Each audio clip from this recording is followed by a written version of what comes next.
أيوة مستشار محمد عمر مستشار محمد عمر سيدة قرعة النداء تحديد المنطقة الشمالية سيدة قرعة النداء kalfadhigii koowaad ee baarlamaanka lixaad ee dowladdeegaanka Soomaalida ayaa saaka ka furmay hoolka kulamada Suldaanadoowa oo ku yaala madaxtooyada dowladdeegaanka Soomaalida madasha oo ay ka soo qayb galeen wufuud ka kala socotay dowladdeegaanka Oromiya oo hogaaminaya madaxweynaha Oromiya Shamala Adis iyo wafdi ka socday Jamhuuriyadda Soomaaliland oo hogaaminaya madaxweyne ku-xigeenka Jamhuuriyadda Soomaaliland Mudane Saylici iyo qaybaha kala duwan ee bulshada ayaa ka soo qayb galay madasha ugu horeyntii ayaa lagu doortay goobta afhayeenka baarlamaanka oo loo doortay Marwaayaan Cabdi inta kadib baarlamaanka dowladdeegaanka Soomaalida ayaa doortay madaxweynaha hogaamin doona 5 sano ee soo socota deegaanka Soomaalida iyagoo u codeeyay madaxweyne Mustafa Maxamed Cumar madaxweynaha ayaa isaguna soo magacaabay madaxweyne ku-xigeenka isagoo mar labaad u magacaabay madaxweyne ku-xigeenka Mudane Ibrahim madaxweynaha madasha ka hadlay ayaa soo jeediyay khudbad dhinacyo badan taabanaysa isagoo madaxweynuhu sheegay inay isbedel dhab la iman doonaan waxaan dhamaanteen la soconaa geedi socodkii dawladnimo ee deegaankeena ay ka soo bilowday isbedelkii 1991 ka dhacay dalka iyo aasaaskii federalismka ku salaysan qoomiyadaha oo aan filayo maanta inaan 30 ama 10 sano ka joogno muddadii intaas ahayd waxaan soo marnay xaalado aad u kala duwan waxyaalo inay hagaagay baa jira waxyaalo naga xumaaday baa jira saddexdii sano ee isbedelku hadda u jirayna sawirka uu leeyahay kuwa aan la mid ah walow xilliga aan soo marnay aan ka hadlayo xilliyada qaarkood oo ahaa kuwii ugu dambeeyey 10 sano ugu dambeeyey dhibaatooyin aynu soo marnay saddexdaas oo dhibaatadii ugu badnay ay dhacday sida aad la socotaan aasaaskii dowlad goboleedyada la aasaasay dalka Itoobiya 1991 deegaanka Soomaalidu nuuna helin wixii loogu qoray dastuurka loogu qoray ee ahaa inuu ismaamulo dhibaatada ugu weyn ee jirtana waxay ahayd ma ahayn shacabka Soomaalida oo xun ma ahayn shacabka Soomaalida oo kala qaybsan ma ahayn shacabka Soomaalida oo kari waayay hogaamin isku duubta ma ahayn الحقيقة وهي عن شيء وكل حجته وأنا أقولين شعب الصومال من يسالين الشوف وحتى مخرجك من البنياش هذا ساق فديا ومنذ وقت أنه يعني خصوصا المرحلة يسووا إنه تنازلوا عدوى الديار لو سامي وين وبرو كم ذا سيجارة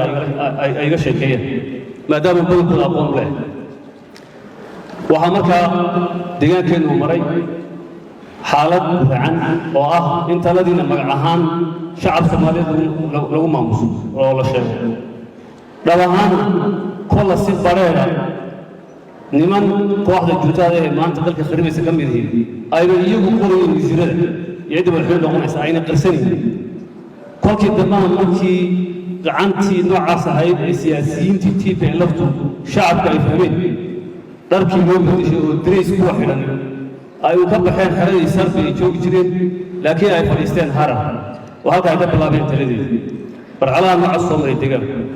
wax walba isdiloo dhacay wax walba inaga xumaaday sumcad darro walba musuq iyo dhibaato oo dadka ku timid qabyaaladii ishaysi qaybta ugu weyn aan waxaan u aanaynayaa in gacantaas qaldan ay lahayd yaana miisanahay isbedelkii Dr. Abiy Ahmed uu hogaaminayay 3 sano u dambeysay daliil lagu yeelan karaa dhinac adag lagu yeelan karaa duruuf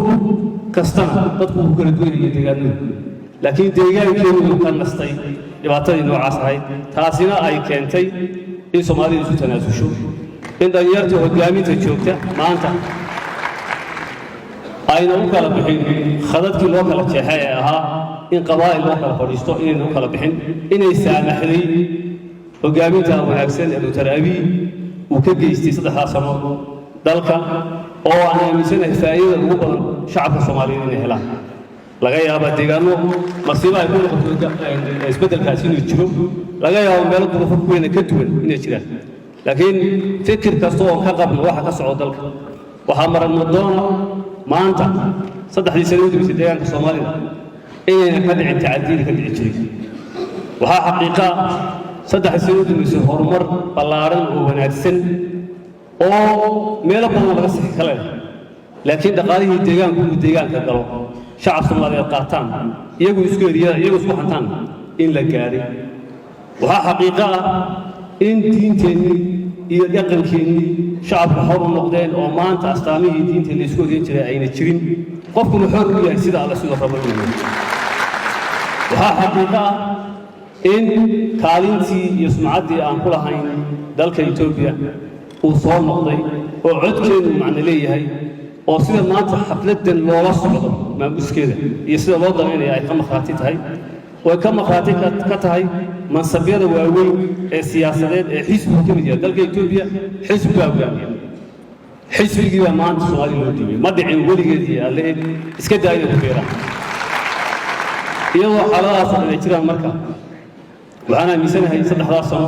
wax fara badan oo wanaag inuu jireen wax badan oo gadaloolooyina inay jireen waxyaalaha wanaagga aan soo qaadan karno waxaa ka mid ah in dadka intii aqoonta lahayd laga raadiyey in maanta dhalinyarada ama xildhibaanada ama mas-uuliyiinta qalad iyo sax waxay doonaan ha noqdaan ayna ahayn kuwa xeryaha ciidanka laga soo qoray kuwa odayaasha loo keenay ay yihiin qaarkood ama khadana ama saxsanaada kuwa odayaasha aan kala tashan waa dadkii xildhibaanadu metelayay weeye odayaasha kaalin bay ku leeyihiin talada deegaanka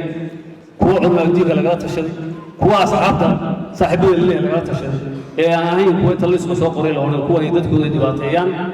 ama shacabka loo keediya inay ahayn waa wax aan shaki ku jirin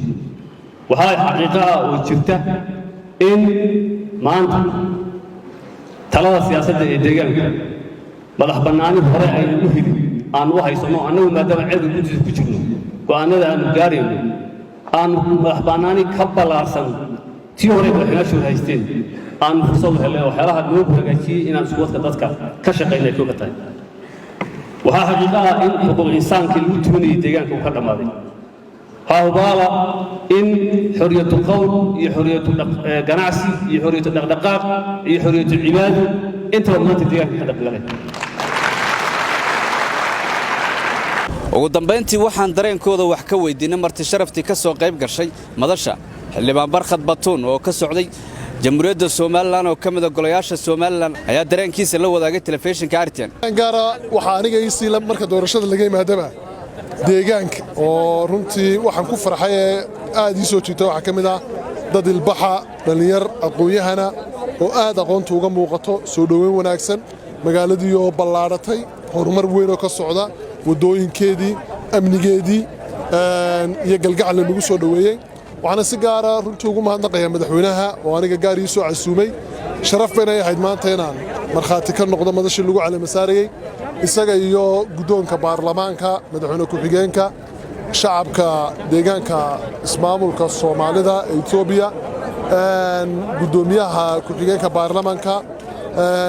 waxaan ilaahay subxaanahu wa tacaala ma hambalyanayaan uga baryayaa inuu xilkaa ku asturo kana dhigo kuwa hogaamintooda lagu horumaro geesta kale boqorka guud ee beelaha Gabooye Boqor Imaan ayaa isaguna ka warbixiyay dareenka maanta oo ah maalinta la doortay madaxweynaha deegaanka Soomaalida dad buu dareenkaygu fiican yahay in badan baa doorasho ay ka dhacda Soomaali weyn iyo Somaliland iyo doorasho waxay ahayd qabow oo xagasho lahayn oo dadku raali iska yahay marka qof walba Soomaali uu jecel yahay markuu walaalihii Soomaaliya u yimaado inuu wax wanaagsan ay qabsadaan wax wanaagsan buu kulku qabsaday waxa kale oo ku sii faraxsanahay oo dareena galiyay gabadha ayaan afayeenka loo doortay baarlamaanka dumarkana way dhiirigelinaysaa xaqna way u leeyihiin moogtay inta badan amaanada marka dawlad maamul la doono Xudin Aadan Maxamed Xudin Xarago telefishinka RTN madaxtooyada dawladda deegaanka Soomaalida abka Dahab Plus iyo casriyeynta adeegyada shirkadda Dahab Shell macmil ma ogtahay shirkadda Dahab Shell ay ku soo kordhisay applicationka Dahab Plus oo kuu fududeynaya isla markaasina kuu koobaya dhammaan baahiyaha adeeg ee eDahab Dahab Pay iyo adeegyada shirkadda Somtel waliba Dahab Plus waxaad ugu isticmaali kartaa dal iyo dibadda haddaba sidee ayuu u shaqeynayaa applicationka Dahab Plus Google App Store-ka ama Play Store-ka mobile-kaaga kadibna raadi Dahab Plus marka uu kuu soo dego isdiiwaangeli adiga oo raacaya weydiimaha isdiiwaangelinta ugu horrayn ku qor nambarkaaga somtel iimailkaaga samaysana baasword kuu gaara ugu dambaynna geli nambar sireedkaaga idahab intaasi kadib caadi ayaad u isticmaali kartaa adeegyada ku jira ablicathonka dahab plus adigoo lacag u diri kara qof kale wax ku iibsan kara hawlaad dibadeed samayn kara lacag dhigan kara kalana bixi kara akoonkaaga dahabshiil in ka badan $126 oo caalamka ayaad si toosa xaddi kasta lacag ugu xawili kartaa abka dahab plus shirkado iyo shakhsiyaad intaba adigoo isticmaalaya abka dahab plus waxaad adeega dahab bay lacag ugu diri kartaa kuna maamuli kartaa in ka badan dhowr account adeega M-Pesa ee dalka Kenya ayaad isagana lacag ugu xawili kartaa xaddi kasta adigoo la socon kara dhammaan dhaqdhaqaaqyadaada maaliyadeed ee idahab iyo bangigaaga adeegyada Somtel ayaad iyagana ka helaysaa abka dahab plus adigoo dhammaanba xidhmooyinka ku hadalka adeega muraad iyo internetkaba kaga dhex shuban kara xaddi kasta iyo xilli kastaba dahab plus waa koobista adeeg kasta iyo xafidaad fudud mar kasta iyo mar kastaba ku isticmaal applicationka dahab plus تعالش واكو سلام ربي أول عقتي بيلكي مانت لعقتها قيمة بنات يعني أنت السنة كنت براي ما أنت داد العقين أرجع يدافي معقول ما الحمد لله لا ما تسكلي يسر الله إذا سوعس أنا وشيء هلا حاجة وحوي لو أنا كنت توسي شافتان وكأنا ما مرك حوجه يدلقا بار حلا نكون هاي ما كل ما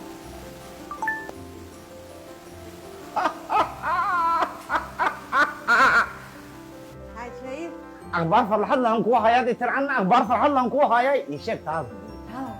إذا ما هو حرت وراها دا أخبار فرحة لك وش أو كقوليش سامتينها waxaan ku guuleystay ina ooyaa iga soo marda ma burinaysa bajaajaan ku guuleystay قول ما ana ku dhaay dib dambe ima burinaysan ku dhaxal dhagaan ku dhaga bajaaj lacagtan kale saariga haya farxad ii sheeg anna waxaan ku guuleystay 10 garan oo dahab ah wallahi